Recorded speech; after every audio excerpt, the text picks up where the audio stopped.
All right. Hello, everyone. This is my presentation on the Knowledge Organization and Everyday Life Assignment. My name is Hudson Colorat, and let's get right into it. So, the main thing I want to show off today is my book collection. And as you can see here, this is my main bookshelf. And it has all the fiction books that I currently own, or at least a majority of them, and I'll get into that. But I have them organized in this way. The left image is the top half of the bookshelf, and the right image is the bottom half of the bookshelf. It's a pretty small bookshelf, but it kind of just made sense to take pictures like it in this way so you could see all the books individually.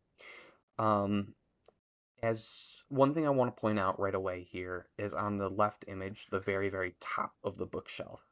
Those are all hardcover books. And how I have it organized that way is the top shelf is all hardcover, and the bottom two shelves are all my softcover books.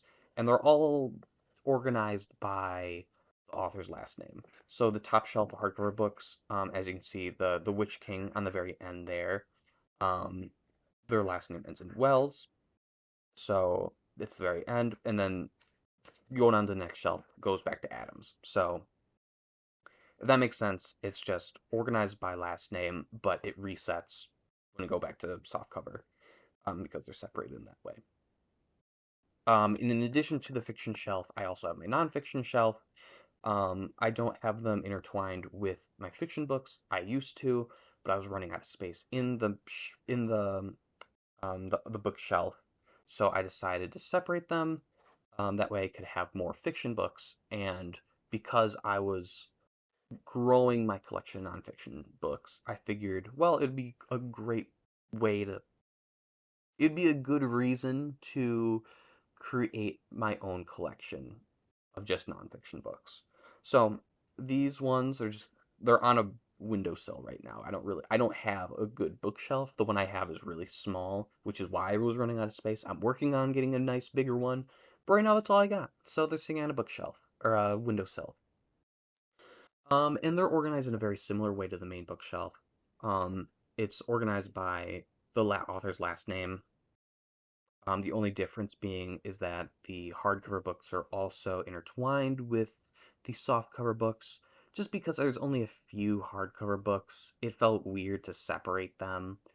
Um, yeah, I thought it'd be really confusing if you're looking for a book. It'd just be like, oh, why is there M at the very beginning or at the very end here after R and whatever, it didn't make sense. So I was just like, let's do it this way. And that's how I have it right now. Obviously, this is all very temporary in my apartment right now because I want a nice bigger bookshelf, and when that happens, I'll likely have it in a similar way that I have um the main bookshelf right now. Um, but that's for another day. So let's talk about everything else. So the guiding principles, as I discussed, were the fiction versus nonfiction and hardcover versus softcover. Um, and that way, that's how I'm organizing all the different like collections within the main um, collection, I guess. Um, and there's not really any sort of authority control. And really, the only identifier that I have is last name. It didn't really make sense to do it in any other way. For the longest time, I had it set up to where it was just organized by like the size of the book.